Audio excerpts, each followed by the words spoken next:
예, 오늘 어떤 날인지 다 아시죠? 오늘은 창립 70주년입니다. 오늘 교회가 창립 70주년을 맞이하게 됐는데, 오늘 이 70주년 예배에 나와서 함께 예배 드리시고 또 함께 오늘 이 뜻깊은 자리 가운데 함께 하시는 모든 성도님들에게 하나님의 크신 은혜와 평강이 함께 하시기를 주님의 이름으로 축원합니다. 우리 광림교회는 저는 사실은 광림교회 역사에 대해서까지는 제가 얘기하기에는 저도 광림교회 온 지가 얼마 안 됐습니다. 그런데 이 광림교회에 대해서 제가 알고 있는 부분을 말씀을 드린다면, 광림교회는 감리교회의 장자교회이고 그리고 전 세계 최대 감리교회입니다. 그리고 또 제가 개인적으로 참 광림교회에 대해서 느끼는 부분은 하나님의 말씀을 붙잡고 복음주의를 사수하고자 몸부림치는 교회다라는 말씀을 드리고 싶고, 또 신학교에 들어오는 여러 가지 자유주의 흐름 가운데서, 자유주의 신학의 흐름 가운데서도 복음주의를 사수하고자 감리교와 또 감리교 신학교를, 또 협성과 목원대학교를 지켜냈던 그 교회가 바로 우리 광림교회가 아닌가 싶습니다. 어쨌든 여러분, 우리 이렇게 귀한 교회를 함께 다니면서 또 70주년을 함께 할 수 있는 기회를 맞은 저와 여러분에게 하나님의 크신 은혜와 평강이 함께 하시기를 주님의 이름으로 축원합니다. 다큐멘터리를 이렇게 간혹 보면은 다큐멘터리 가운데 참 이런 장면들이 흔히 등장을 하는데요. 초식동물들을 육식동물들이 잡아먹는 장면은 너무너무 흔하게 등장하는 장면입니다. 그런데 이제 초식동물들 가운데 사슴이나 누나 이런 것들이 그 무리에서 떨어지게 되면 해설자가 이렇게 말하게 됩니다. 이제 저 녀석은 곧 먹이가 될 것입니다. 저렇게 혼자 떨어진 녀석은 먹이가 될 것입니다 라고 얘기를 하게 되는데, 그러면 어김없이 그 한 녀석은 맹수의 표적이 되어서 잡아먹히게 되는 장면을 보게 되는 거예요. 그러면 해설자가 이렇게 얘기합니다. 저 녀석들이 제 말을 알아들을 수 있다면 꼭 말해주고 싶습니다. 무리에서 떨어지지 말고 무리에 붙어 있으라고. 무슨 한이 있어도 그러면 살 수 있다, 이렇게 말해주고 싶군요, 얘기를 해요. 자, 무리에서 떨어지면 죽는다, 이렇게 얘기를 했습니다. 그런데 여러분, 성경에도 동일한 원리가 적용이 되는데요. 우리도 마찬가지입니다. 여러분, 신앙의 공동체를 절대로 떠나지 말고 교회 공동체, 또 예배 자리를 떠나지 않으시기를 주님의 이름으로 축원합니다. 그것도 동일한 원리죠. 우리도 한 사람이, 여러 사람이 있으면 감당할 수 있지만 한 사람이면 우리의 힘은 굉장히 약해집니다. 그래서 우리 성도들은 신앙의 공동체 안에 나와서 같이 예배를 드리고 같이 또 속회 모임도 하고 그러면서 같이 우리가 신앙을 지켜나가는 것이죠. 오늘 우리가 읽은 본문은 너무 유명한 본문이죠. 노아의 방주 사건입니다. 노아에 대한 이야기, 이 방주에 대한 이야기는 안 믿는 사람들도 다 알 만큼 굉장히 유명하고, 그리고 영화로도 나오기도 했었습니다. 근데 오늘 주님께서 똑같은 부탁을 하시죠. 홍수가 이제 올 건데, 이제 보통 홍수가 아니라 전 세계를 뒤덮는 홍수. 너무너무 그 홍수가 강렬해서 정말 심지어는 날아다니는 새까지도 다 죽을 수도 있을 만큼 어마어마한 홍수가 이 땅 가운데 이 지면에 임할 건데, 너희들은 절대로 홍수 가운데 그 방주를 떠나지 말고 꼭 방주를 타고 있어라, 이렇게 주님의 부탁이 담겨져 있다는 겁니다. 사랑하는 성도 여러분, 우리가 이 시대 가운데에서, 이 혼탁한 시대 가운데, 또 홍수와 같은 이런 죄악이 만연한 시대 가운데서도 우리가 한 가지 소망이 있다는 것은 우리가 예수 그리스도 안에 있다는 것이고, 또 우리가 이 교회 안에 거하고 있다는 것은 하나님의 크신 은혜인 줄로 믿습니다. 창세기 6장에 보면 두 가지가 등장합니다. 첫 번째는 노아에 대한 얘기가 나오는데, 노아는 하나님과 동행하는 사람이었고 그리고 거룩하고 신실한 사람이었습니다. 하나님께서 정말 이 에녹과도 비교할 만큼 정말 거룩하고 신실했던 사람, 그 한 사람이 등장을 하고요. 그리고 그 또 두 번째는 당시의 그 죄악상을 얘기를 하는데, 이 죄악상이 성경에서 이렇게 표현하고 있어요. 11절에 보니까 그때의 온 땅이 하나님 앞에 부패하여 포악함이 땅에 가득한지라, 이렇게 얘기합니다. 여기서 말하는 이 포악함은 잡아찢다, 넘어뜨리다, 이런 뜻이에요. 잡아찢다, 그리고 넘어뜨리다, 이런 뜻이에요. 그러니까 그 시대는 포악함이 가득했고 음란이 가득했고 하나님을 거부하고 하나님을 모르는 것들이 가득했다는 것입니다. 약육강식의 힘의 논리가 지배하는 시대였고, 그리고 게다가 땅이 어찌나 부패했던지 땅에서 모든 혈육 있는 자의 행위가 부패했다, 이렇게 얘기를 하고 있습니다. 이어론 교수님께서 이런 얘기를 하셨는데, 적은 없어야 되고 라이벌은 있어야 된다, 이렇게 얘기를 했어요. 라이벌은 왜 있어야 되느냐면, 라이벌의 어원이 리버, 그러니까 강이 어원이 되는데, 이 말은 아랫동네와 윗동네가 같이 사는데 서로 사이가 안 좋다는 겁니다. 서로 경쟁하고 매일같이 서로 헐뜯고 뭐 그렇게 사이가 안 좋은데, 그런데 이 강을 끼고 살아가는데, 이 하나의 강을, 이 물을 먹어야 되니까 절대 이 물에다가 독을 탄다든지 아니면은 뭐 오염시킨다든지 그런 행위는 할 수가 없다라는 거예요. 서로 사이가 안 좋지만 이 물을 먹으면서 한 강의 물을 먹으면서 서로 경쟁하고 서로 윈윈하는 사이가 돼야 된다, 이렇게 얘기를 해서 라이벌이 필요하다 그랬어요. 그런데 적은 왜 없어야 되느냐? 적은 상대방을 너무 미워하고 망하기를 원하기 때문에 서로의 강에 독을 타고 오염을 시켜서 서로가 망하기를 바라는 것, 그것이 바로 적이라는 거예요. 그래서 라이벌은 있어도 되는데, 라이벌은 있어야 우리가 서로 긴장도 하고 내가 저 사람 보면서 발전도 하고 서로 좀 자극제가 되는데, 적은 없어야 된다는 거예요. 그런데 여러분, 우리가 사는 이 시대를 생각해 본다면 라이벌의 개념은 이제 점점 사라지는 것 같고 적은 점점 많아지는 것 같습니다. 이 포악함이 너무나 극에 달하는 시대예요. 여러분 생각해 보면, 여러분 이제 우리가 서로를, 옆 사람을 믿는 게 쉽지가 않습니다.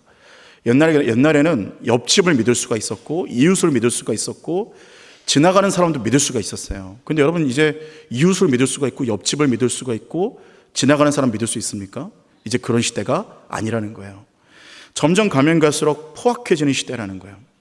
여러분들, 우리가 한 가지 기억해야 되는 것은 무엇이냐면, 이러한 시대 가운데 그냥 단순히 인성이 나빠졌다의 문제가 아니라 은혜가 떠났다라는 것이 아주 심각한 문제입니다.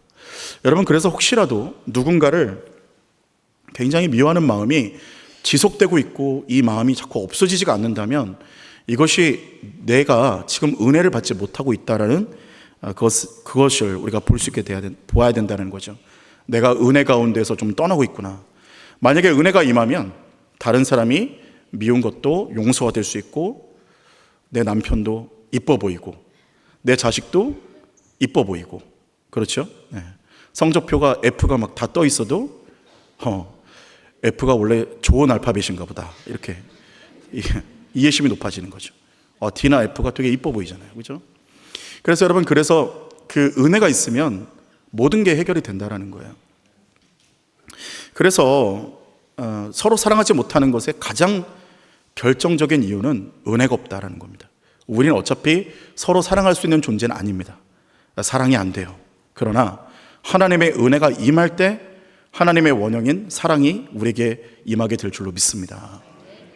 자, 로마서 1장 28절에서 32절 말씀에 보니까 아주 무서운 말씀이 등장을 하는데, 또한 그들이 마음에 하나님 두기를 싫어하며 하나님께서 그들을 그 상실한 마음대로 내버려 두사 합당하지 못한 일을 하게 하셨으니 곧 모든 불의, 추악, 탐욕, 악의가 가득한 자요, 시기, 살인, 분쟁, 사기, 악독이 가득한 자요, 수근수근하는 자요. 그리고 32절에 보니까 그들이 이 같은 일을 행하는 자는 사형에 해당한다고 하나님께서 정하심을 알고도 자기들만 행할 뿐 아니라 또한 그런 일을 행하는 자들을 옳다 하느니라 라고 말씀을 하고 있습니다. 자, 그러니까 여러분, 말씀을 드렸지만 시기와 미움과 여러 가지 죄악들이 있는데도 불구하고 내가 너무나 잘 살고 있고 하나님의 징계가 없고 고난이 없고 하나님의 터치가 없다면, 여러분, 이것은 굉장히 심각한 상황이라는 겁니다. 여러분, 우리가 죄를 지으면 하나님의 징계가 임해야 축복입니다. 이거는 아멘이 없을 줄 알았습니다. 여러분, 우리가 죄를 지으면 하나님의 징계가 바로 임하는 게 축복이에요. 아멘이 되십니까? 예. 좋든 싫든 아멘을 하시는 게 좋든 싫든 이건 선택의 여지가 없습니다. 우리가 사실은 하나님께서 사랑하는 자녀를 책망하시고 징계하십니다. 그래서 사실은 잘못된 길을 걸어가면 바로바로 징계하시고 바로바로 깨닫게 해주시는 게 은혜라는 거예요. 그런데 버림받은 자들의 특징은 무엇이에요? 죄를 짓든 말든 내버려 두는 거예요. 그래서 가장 무서운 게 뭐냐면, 내가 은혜를 떠나서 죄를 짓고 살아가고 예배도 안 드리고 그냥 마음대로 내 마음대로 살아가는데 너무 형통하고 잘 되고 돈은 잘 벌리고 일하는 것마다 다 잘 돼. 야, 이거 축복이구나. 아니에요. 영적으로 봤을 땐 이것만은 저주가 없다는 것입니다. 자, 여러분, 우리가 오늘 노아의 어떤 이 창세기 6장을 볼 때도 마찬가지로 하나님께서는 참고 참으십니다. 그런데 이들을 벌하기로 작정하셨기 때문에 내버려 두세요. 건드리지 않으십니다. 죄악이 만영한데 참으세요. 그냥 내버려 두세요. 니들은 그렇게 살아라. 그러다가 7절에 보니까 이르시되, 이렇게 말씀하십니다. 이르시되 내가 창조한 사람을 내가 지면에서 쓸어버리되 사람으로부터 가축과 기는 것과 공중의 새까지 그리하리니 이는 내가 그것들을 지었음을 한탄함이니라 하시니라 라고 말씀합니다. 자, 여러분, 오늘 하나님께서 내버려 두신다라는 것은 아무런 일이 없는데, 여러분, 우리가 그런 말 가끔 하지 않습니까? 아니, 하나님이 살아계신데 왜 이렇게 악이 만연할까? 하나님이 살아계시는데 왜 저 사람 저 악을 행하는데도 형통할까? 그거는 다 이유와 뜻이 있다라는 거예요. 내버려둠을 당했다라는 거예요. 최악의 저주입니다. 그런데 사랑하는 여러분, 어차피 이 시대는 죄송하지만 멸망을 향해 달려가고 있습니다. 우리도 마찬가지 아닙니까? 우리도 죽음을 향해 달려가고 있어요. 하루하루 나이가 들면 들수록 사실은 죽어가는 날짜로 가까이 다가가고 있습니다. 그런데 여러분, 이 세상도 마찬가지예요. 언젠가는 멸망하게 되어 있습니다. 아니면 우리 개인의 종말은 언젠가는 오게 됩니다. 그러면 그때는 심판이 임하게 돼요. 그런데 오늘 성경에 보니까 다른 모든 내버려둠을 당한 자들은 심판 때에서는 지옥에 가게 되겠지만, 그러나 방주를 타게 되는 자들, 예수 그리스도를 믿는 자들, 또 교회 안에서 십자가의 보혈로 거듭난 자들, 예수의 이름으로 오늘 구원받은 자들은 영생을 얻게 될 줄로 믿습니다. 그것이 바로 방주에 탄 자들의 하나님의 은혜고 축복이라는 것이에요. 자, 그럼 오늘 방주를 타는 노아의 모습을 보면서 또 우리 성도들의 모습을 보면서 우리는 이 방주를 타는 우리의 믿음과 삶은 어떠해야 할까 함께 말씀을 나누며 기도의 제목을 삼고자 합니다. 첫 번째로 하늘의 능력을 받으라입니다. 하늘의 능력을 받으라입니다. 오늘 14절의 말씀을 보니까 이렇게 말합니다. 너는 고페르나무로 너를 위하여 방주를 만들되 그 안에 칸들을 막고 역청을 그 안팎에 칠하라, 이렇게 말을 하고 있습니다. 자, 여러분, 여기서 역청을 칠하라 라고 말을 하고 있습니다. 노아는 하나님의 음성을 따라서 오늘 방주를 짓기 시작하는데, 여러분, 우리도 하나님의 음성을 따라가는 훈련이 필요합니다. 그런데 오늘 이 노아는 하나님의 음성을 따라가는데 하나님께서 뭐라고 말씀하시냐면 방주에다가 역청을 칠하라, 이렇게 얘기합니다. 그런데 여러분, 우리가 원어의 어근을 보면은 역청과 칠하다는 같은 어근입니다. 그러니까 다시 말하면 칠할 것으로 칠하라, 이렇게 의미를 원어로 뜻을 해석할 수가 있어요. 자, 이게 무슨 말이겠어요? 칠할 것으로 칠하라. 이것은 막히는 데 없이 아주 꽉 그냥 다 칠해버리라는 거예요. 완전히 제대로 막으라. 물이 들어올 수 없을 만큼 완전히 제대로 막아버려라. 이게 바로 그 뜻이에요. 자, 그런데 오늘 출애굽기에 보니까 이 역청과 똑같은 단어, 비슷한 단어가 등장을 하게 되는데, 출애굽기 30장 10절에 보니까 이렇게 말합니다. 아론이 2년에 한 번씩 이 향단불을 위하여 속죄하되 속죄제의 피로 1년에 한 번씩 대대로 속죄할지니라. 이 제단은 여호와께 지극히 거룩하니라. 12절입니다. 내가 이스라엘 자손의 수요를 조사할 때에 조사받은 각 사람은 그들을 계수할 때 자기의 생명의 속전을 여호와께 드릴지니 이는 그것을 계수할 때 그들 중에 질병이 없게 하려 함이라 말씀하고 있어요. 역청이라는 말이 어떤 의미와 같으냐? 구약의 출애굽기에 보니까 역청은 속죄와 속전과 같은 의미로 쓰여지고요, 같은 원어고요. 그리고 칠하다는 속죄와 사하다로 같은 원어로 쓰여지고 있습니다. 그러니까 지금 다시 말해서 칠할 것으로 칠하다라는 말은 속죄할 것으로 속죄하라, 속전할 것으로 속전하라는 뜻으로 해석이 되는 것입니다. 여러분, 우리가 출애굽기에 보면 칠한 것에 대한 얘기가 나오고 있습니다. 칠한 것에 대한 얘기. 문지방과 문설주에 어린 양의 피를 발라갖고 이스라엘의 장자의 죽음을 피했습니다. 양 한 마리가 죽었기 때문에 장자들이 살아난 사건, 문설주와 문지방에 어린 양의 피를 발랐더니 살아났던 사건입니다. 이것이 바로 칠할 것으로 칠했던 사건이죠.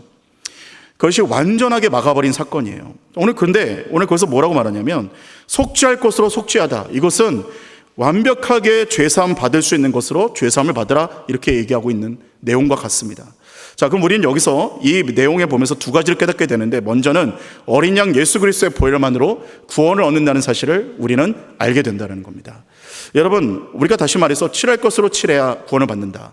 그리고 속죄할 것으로 속죄하라. 이 말은 어린 양의 피로 밖에는 구원받을 수 없다라는 거예요. 강조의 의미입니다. 어린 양의 보혈은 어린 양의 보혈밖에는 구원받을 수 없다라는 거예요.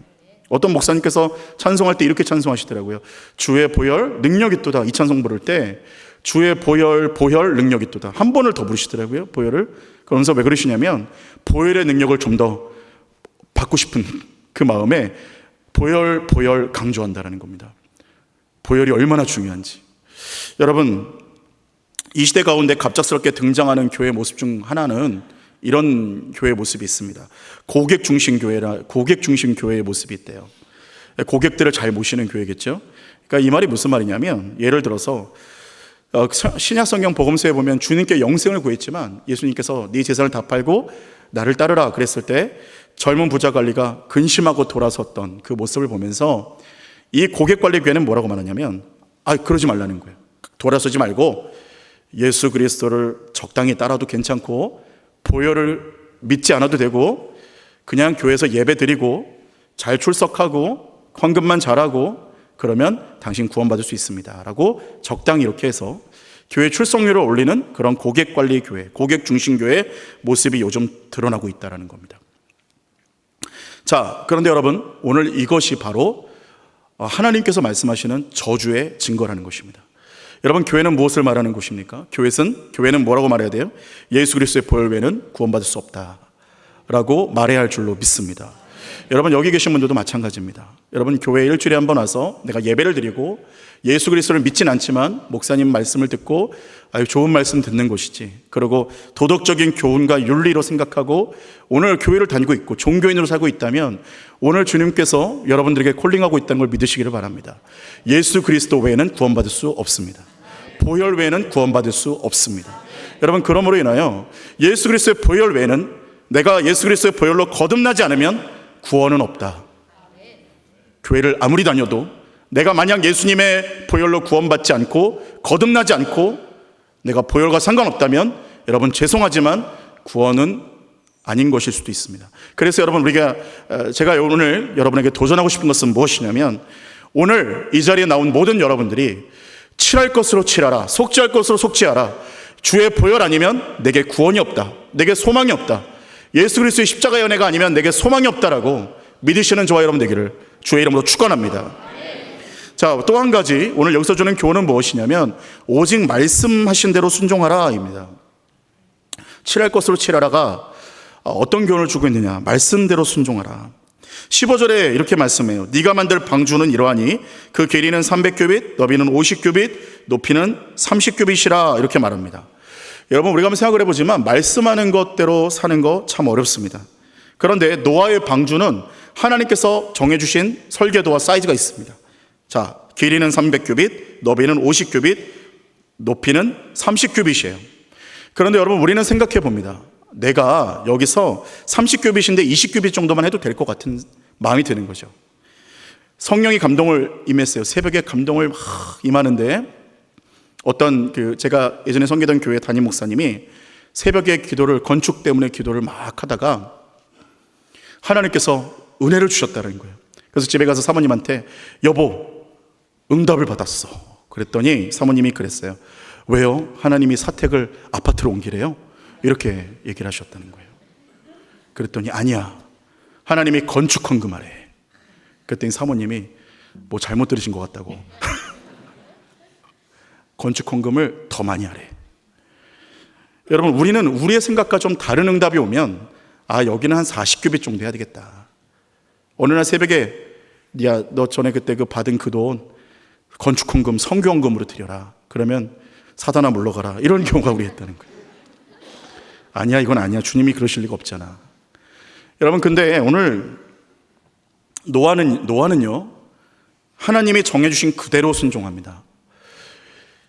예전에 1843년도에 되어서 영국 해군에서 그레이트 브리튼이라는 배를 짓게 되는데, 이 배가 노아의 방주에 필적할 만한 대형 배였습니다. 대형 선박이었어요.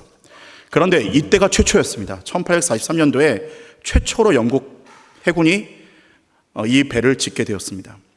그래서 인간의 모든 기술들을 다 집약해서 만들어내는데, 나중에 이 배를 선박하는, 이 배를 짓는 이 업체에서 발표를 하는데, 대형 선박의 가장 이상적인 사이즈는 길이가 넓이의 6배가 되고, 그리고 길이가 높이의 10배가 될 때 가장 이상적인 대형 선박이 된다라고 얘기를 했다라는 거예요. 자, 여러분, 이거를 보니까 지금 어디랑 똑같다는 생각이 드셨습니까? 너무 쉬운 질문 아니었습니까? 지금 노아의 방주 계속 얘기하고 있잖아요. 그죠? 여러분, 방주 사이즈가 딱 이 사이즈예요. 길이가 넓이의 6배가 되고요, 길이가 높이의 10배가 될 때 이상적인데, 노아의 방주가 대형 선박으로는 너무 이상적인 사이즈라는 거예요. 여러분, 우리가 한번 생각해 볼 때 아마 노아가 조금만 규빗을 바꿔서, 하나님 말씀을 조금만 어긋나서, 무슨 하나님 뜻이 그런 게 어딨어. 근데 몇천 년 뒤에 인간의 모든 기술로 다 동원해서 봤더니 하나님 말씀이 그 몇천 년 전에 맞았더라는 거예요. 여러분, 우리는 우리 생각대로 이게 맞을 거라고 생각하지만 하나님의 생각이 옳은 줄로 믿습니다. 내 생각이 아니에요. 하나님 생각이 옳다라는 거예요.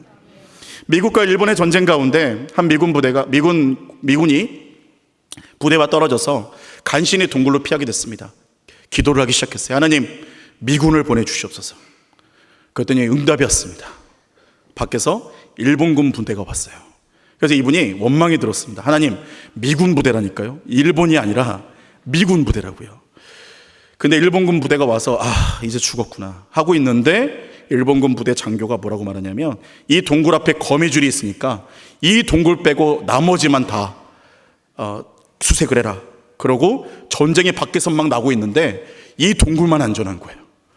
여러분, 이 미군은 하늘에서 내려오는 능력이 어떤 것인지를 잘 이해하지 못한 거예요. 내 생각이 맞는 줄 알았는데 알고 봤더니 하나님의 생각은 우리의 생각과는 전혀 달랐다는 거예요. 여러분, 하늘에서 내려오는 능력이 내게 임하면 내가 생각하지 못한 방식으로 구원이 펼쳐지게 된다는 것입니다. 이 미군이 구원해달라고 그랬지 어떤 방식으로 구원받는지 어떻게 알았겠습니까? 여러분, 노아가 대형 선박의 사이즈가 뭐가 이상적인지 어떻게 알았겠어요? 하나님의 음성이 그거라고 그러면 그냥 그거대로 순종했다라는 거예요. 우리가 살 길은 무엇이냐? 말씀대로 가는 게 살 길이라는 겁니다. 말씀 가운데 주 예수 그리스도 외에는 구원의 길이 없다고 하면 아멘으로 따라가는 겁니다. 하늘에서만 능력이 내려온다라고 말하면 하늘만 바라보고 기도하는 겁니다. 세상의 방법을 내려놓고 하나님만 따라가라 그러면 하나님만 따라가는 거예요. 여러분, 그것이 바로 살 길이라는 것입니다. 사랑하는 여러분, 하늘의 능력을 받아서 승리하는 저와 여러분 되시기를 주님의 이름으로 축원합니다. 두 번째로는 조소를 감당하라입니다. 조소를 감당하라. 이 조소라는 것은 비웃음을 얘기합니다. 한 그 신방 중에 장성한 자녀분이 교회를 나오기 무서워한다라는 말을 이야기를 들었어요. 근데 갑자기 궁금해졌습니다. 아니, 싫으면 싫은 거지 무서운 게 뭐야? 그랬더니 뭐가 무서워요? 그랬더니 교회를 나가면 고난이 닥칠까 봐 무섭다는 거예요. 예수 믿은 사람들 고난이 오잖아요. 그래서 예수 믿기 싫다는 거예요. 그래서 저는 이런 속담이 갑자기 떠올랐는데, 구덕이 무서워서 장 못 당구나, 이런 속담이 떠올랐습니다. 여러분, 고난이 무서워서 구원을 포기하겠습니까? 고난이 무서워서 영생을 포기하겠습니까? 여러분, 영생이 우리 안에 기다리고 있다라면 고난 그거 받을만 하다고 믿습니다. 극심한 박해를 받는 초대교회 성도들에게 로마서가 이렇게 그들에게 위로하였고 이렇게 말씀했습니다. 생각하건대 현재의 고난은 장차 우리에게 나타날 영광과 비교할 수 없도다 라고 말씀했습니다. 여러분, 예수 그리스도 때문에 고난받고 있습니까? 예수 그리스도 때문에 불이익받고 있습니까? 기뻐하시기 바랍니다. 영광이 기다리고 있습니다.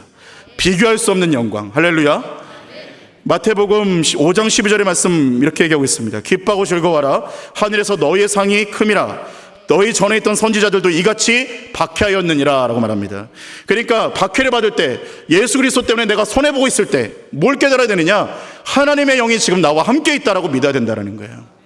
베드로전서 4장 13절에 이렇게 말해요. 오히려 너희가 그리스도의 고난에 참여하는 것으로 즐거워하라. 이는 그의 영광을 나타내실 때에 너희로 즐거워하고 기뻐하게 하려 함이라 라고 말씀하고 있습니다. 여러분, 노아를 한번 생각해 보세요. 노아가 방주를 지을 때 그때는 비가 오고 홍수가 오는 때가 아니었다라는 거예요. 한 번도 홍수가 임하지 않았던 때라는 거예요. 겨우 8명이 방주를 지을 때 그 시간이 얼마나 길었겠어요. 근데 그때 동안 얼마나 조롱과 멸시가 떨어졌겠어요. 야, 노아, 너 지금 뭐 하는 거야? 아니, 지금 뭐 하는 거야? 이 날씨 좋은데 무슨 비가 온다고 여기다 배를 짓고 있냐고, 이렇게 큰 배를. 그런데 여러분, 아마 그 배가 비가 오고 홍수가 찼을 때 그들이 방주 앞에서 아마 문을 두들기며 후회하고 눈물을 흘렸을 거예요. 여러분, 지금은 알 수 없어요. 이 땅 가운데서 아니 교회를 왜 주일날 교회를 나가? 왜 예수를 믿어? 아니 왜 예수 때문에 박해를 받아? 이렇게 말할 수 있지만, 그러나 우리가 언젠가 영원한 저 천국과 심판대 앞에 섰을 때 아마 예수 그리스도를 모른다고 부인하고 핍박했던 자들은 눈물을 흘리며 회개해야 되는 날이, 후회하는 날이 올지도 모릅니다. 여러분, 그런데 오늘 노아에 대한 성경의 평가와 결론이 어떠하냐면, 히브리서 11장 7절에 보니까 믿음으로 노아는 아직 보이지 않는 일에 경고하심을 받아 경외함으로 방주를 준비하여 그 집을 구원하였으니 이로 말미암아 세상을 정죄하고 믿음을 따르는 의의 상속자가 되었느니라 라고 말씀을 하고 있습니다. 사랑하는 여러분, 오늘 하나님 앞에서 믿음의 반주, 영적인 방주를, 여러분 하늘의 집을 굳건히 하시는 은혜가 있기를 주의 이름으로 축원합니다. 많은 사람들은 이 땅 가운데의 집을 견고히 하기 위해서, 이 땅 가운데에서의 내 삶을 더 강하게 하기 위해서 몸부림치고 노력합니다. 그러나 하나님의 사람들은 어떻게 해야 되겠습니까? 하나님의 사람들은 천국의 집을 예비하기 위하여, 천국의 집을 더 풍성하게 하기 위하여, 하늘의 상급을 더 풍성하게 하기 위하여 이 땅 가운데 고난을 자처하는 자들이 바로 그리스도인이라는 것입니다. 여러분, 감리교 창시자인 존 웨슬레 목사님은 자신에게 벽돌을 던지는 사람이 4일 동안 없자 마음이 불안해졌습니다. 그래서 말에서 내려서 기도를 하기 시작했습니다. 하나님, 왜 벽돌을 아무도 나한테 던지지 않습니까? 왜 아무도 나한테 욕을 하지 않죠? 혹시 내가 하나님 앞에 뭔가 잘못한 거 아니에요? 하나님의 임재가 떠난 거 아니에요? 하고 막 기도하고 있는데, 그때 그 소리를 듣던 한 사내가 요한 웨슬레네? 이러고 벽돌을 확 던졌는데, 웨슬레가 벽돌을 딱 맞고 나서 이렇게 외쳤어요. 하나님 감사합니다. 하나님이 저 안 버리셨군요. 아마 우리는 벽돌 맞으면 그 벽돌 가지고 너도 한번 맞아보라고 쫓아갔을 것 같은데, 그죠?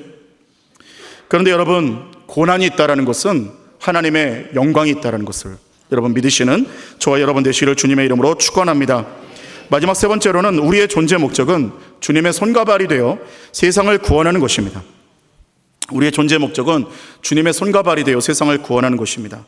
레너드 스윗 박사님은 교회의 변화 과정을 4가지로 설명했는데, 첫 번째는 선교적 교회입니다. 먼저 첫 번째는 이제 교회를 세우고 건축할 때 이러다 보니까 이게 선교적 교회의 모습이라는 거예요. 그다음 두 번째는 목양적 교회입니다. 선교적 교회로 이제 교회를 세우고 성도들이 왔으니까 이제 이들을 잘 목양을 하는 겁니다. 세 번째로는 유지하는 교회입니다. 이제 이들을 유지하고 같이 생활하다 보니까 이제 뭐 저기 교회가 좀 낡은 것 같고, 그러니까 교회도 좀 고치고, 여기가 좀 고장나면 고장난 데도, 누수한 데도 좀 고치고, 이러다가 이제 마지막은 무엇이냐면 박물관 교회입니다. 이제 그러다가 그들이 다 죽고 나서 신앙을 계승할 사람들이 없게 되니까 나중에 유럽의 교회들처럼 와서 야, 여기가 교회터였대, 여기 교회가 그렇게 사람이 많았대, 이제 이러면서 추억이 돼버리는 교회가 된다라는 거예요. 그래서 레너드 스윗 박사님은 뭐라고 말을 합니까? 만약에 여러분들이 사명을 가지고 선교적 교회로 뻗어나가지 못하면 나중에는 박물관이 될 것입니다 라고 경고하고 있는 거예요. 사랑하는 여러분, 우리는 부흥을 해도 되고 안 해도 되고가 아닙니다. 우리는 개인의 영성이 더 영적으로 성령 충만해도 되고 안 해도 되고가 아니라, 오늘 내가 어제보다 신앙이 더 뜨겁지 못하면 도태될 수밖에 없다는 거예요. 신앙은 전진 아니면 퇴보입니다. 유지는 없습니다. 할렐루야. 전진 아니면 퇴보예요. 오늘 전진하지 않으면 내일 퇴보되는 거예요. 유지될 거라고 생각하지 마세요. 신앙은 전진 아니면 퇴보예요. 그러므로 우리는 어떻게 해야 되겠어요? 어제보다 오늘 더 주님 사랑하기를 원합니다. 오늘보다 내일 더 뜨겁기를 원합니다. 우리 교회가 어제보다 오늘 더 부흥하기를 원하고, 오늘보다 내일 다음 세대가 꽉꽉 차기를 원합니다. 여러분, 우리가 방향이 무엇이냐는 것이죠. 제가 볼링이라는 스포츠를 참 좋아합니다. 그런데 이 볼링을 칠 때, 제가 처음 칠 때는 점수가 잘 안 나왔습니다. 왜 안 나왔냐면 바닥을 보고 쳤거든요. 이게 바닥을 보고 라인을 밟지 않으려고 하다 보니까 점수가 안 나오더라고요. 그런데 제가 그다음부터 조금 익숙해지니까 핀을 보기 시작했습니다. 저 앞에 있는 핀을 보고 길을 보고 이 길을 따라서 볼링공을 던져야겠다라고 생각을 하니까 그때부터 점수가 나오기 시작하더라는 거예요. 자, 그러니까 방향을 잡는 게 중요하다라는 거예요. 여러분, 그렇다고 해서 나중에 볼링 점수가 몇 점이냐고 물어보지 마십시오. 여러분, 그래서 나는 어떠한 목적으로 교회를 다니며 어떻게 신앙생활을 하고 있느냐, 이게 중요하다는 겁니다. 창세기 9장 6절 7절에 보니까 방주에서 내리고 난 다음에 하나님께서 이들에게 명령하셨어요. 다른 사람의 피를 흘리면 그 사람의 피도 흘릴 것이니 이는 하나님이 자기 형상대로 사람을 지으셨음이니라. 너희는 생육하고 번성하며 땅에 가득하여 그 중에서 번성하라 하셨더라 말씀하고 있습니다. 자, 오늘 두 가지 명령인데 첫 번째 명령은 무엇이냐면 번성입니다. 부흥을 말씀하셨어요. 부흥이라는 것은 단순히 수적 부흥만이 아닙니다. 물론 수적 부흥도 중요하겠지만 가장 중요한 부흥은 무엇이냐면 영적인 부흥이 일어나야 된다는 거예요. 여러분, 오늘 우리가 아무리 몇십 년이 지나도 내가 옛날에는 방언도 하고 아주 신앙이 좋았다고 말할 필요가 없다는 거예요. 오늘 나는 주님을 어떻게 만나고 있나요? 오늘 주님이 나한테는 어떤 분이신가요? 오늘 나는 십자가 때문에 어떻게 울고 있나요? 이게 중요하다는 거예요. 예전에 상관없다는, 예전에 말하지 말라는 거예요. 지금 도태되고 있다는 증거예요. 여러분, 우리는 지금 어떻게 해야 되느냐? 하나님, 예전에도 좋았는데 알면 할수록 주님이 더 좋습니다. 예전에도 주님을 정말 사랑했는데 알면 알수록 주님이 더 사랑합니다라고 고백이 나와야 된다는 거예요. 또 한 가지, 오늘 주님 뭐라고 말씀하시냐면, 그리고 거룩을 명령하셨어요. 거룩은 뭐예요? 구별됨입니다. 이 땅 가운데 목적으로 살지 말라는 거예요. 저 권사님은 모피를 나보다 더 비싼 걸 입었다고 시험 들지 말라는 거예요. 예전에 제가 전도사로 있을 때 어떤 한 권사님께서 저에게 굉장히 연세가 지긋하셔서 저한테 그렇게 물어보셨습니다. 목사님 저를 위해서 좀 기도해 주십시오. 제가 참 어렵습니다. 그러고 눈물로 기도해 드리고 그분이 돌아서서 가시는데 그 입은 옷이 보니까 모피시더라고요. 또 어떤 분은 눈물로 막 기도하셔서 왜 그러세요? 그랬더니 세입자들이 자꾸 월세를 안 낸다고 눈물을 흘리시는 거예요. 나는 월세를 내고 있는데. 묘한 상대적 박탈감을 느끼는 거죠. 여러분, 근데 우리가 그런 걸로 박탈감 느끼지 말라는 거예요. 내 자녀가 좋은 대학 나오지 못했다고 박탈감 느끼지 말라는 거예요. 내 자녀가 다른 자녀들보다 직장이 나쁜 것 같아서 박탈감 느끼지 말라는 거예요. 여러분, 이 땅에 있는 가치로 말하지 말자는 거죠. 여러분, 우리가 봐야 될 것은 어디예요? 하늘의 가치를 바라보시길 바랍니다. 하늘의 상급은 얼마나 쌓여 있을까요? 이 땅에서는 가난하고 어렵게 살았지만, 이 땅에서는 고난 가운데 살았지만, 나는 저 하늘 저 천국 갔을 때 주님 품 안에서 나는 눈물을 흘리며 주님이 눈물을 내 눈물을 닦아주실 날만 기다립니다. 라이언 일병 구하기라는 영화가 있는데요, 이 라이언 일병을 구하기 위해서 수십 명의 특공대가 들어가서 죽임을 당하고 마지막에 특공대장이 죽어갈 때 이 라이언 일병이 너무 미안하지 않겠어요? 나 하나 때문에 수십 명이 죽어가잖아요. 라이언 일병이 울면서 이 특공대장의 손을 잡으니까 특공대장이 라이언 일병에게 마지막으로 이렇게 얘기했어요. 너를 위해서 죽은 이 수많은 사람들이 희생이 가치 있다는 것을 너의 삶으로 증명해다오. 이렇게 얘기를 했어요. 나중에 라이언 일병이 나이가 지긋하게 들어서 할아버지가 된 뒤에 자신들의 손자, 아내, 자녀 다 데리고 그 대장의 무덤에 갑니다. 그리고 무덤가에 가서 대장님, 저 왔습니다. 저 그동안 정말 가치 있게 살았어요. 그리고 가족들에게 내가 어떻게 살았는지 좀 대장님께 말씀드리라. 그러니까 아내랑 자녀들, 손주들이 이 라이언이 얼마나 가치 있게 살았는지 거기서 설명하는 장면이 등장을 해요. 여러분, 언젠가 우리도 심판대 앞에 서게 될 겁니다. 근데 그 심판대는 예수 그리스도를 믿는 자들에게는 잔칫날이 될 줄로 믿습니다. 천국에 입성할 때 아마 주님이 그렇게 말씀하실 거예요. 눈물 닦아주시면서 다 봤어. 주님, 저요, 예수님이 날 위해 죽어주신 그 십자가, 그 희생과 헌신과 그 사랑으로 저 이 땅 가운데서 이렇게 살았어요. 내 취미를 위해서, 내 명예를 위해서, 나의 돈을 위해서 산 게 아니라, 내 건강을 위해서 산 게 아니라 하나님의 영광을 위해 살았어요. 그때 여러분, 주님이 우리의 눈물 닦아주실 줄로 믿습니다. 성도는 이 땅 가운데서 보상을 바라는 인생이 아니라 그날을 바라보며 살아가는 인생들이에요. 주님이 내 눈물 닦아주시리라. 그때 주님 품 안에 가서 이랬다고 저랬다고, 그때 너무 힘들었다고 펑펑 울면서 주님 앞에 나가야지.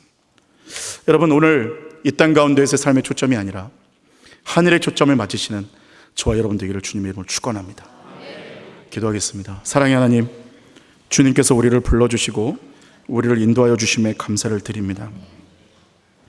우리를 위하여 하나뿐인 아들을 내어주셨지만 우리는 이 땅 가운데서 바라보고 이 땅 가운데서 살다가 하늘을 놓쳤음을 고백을 합니다.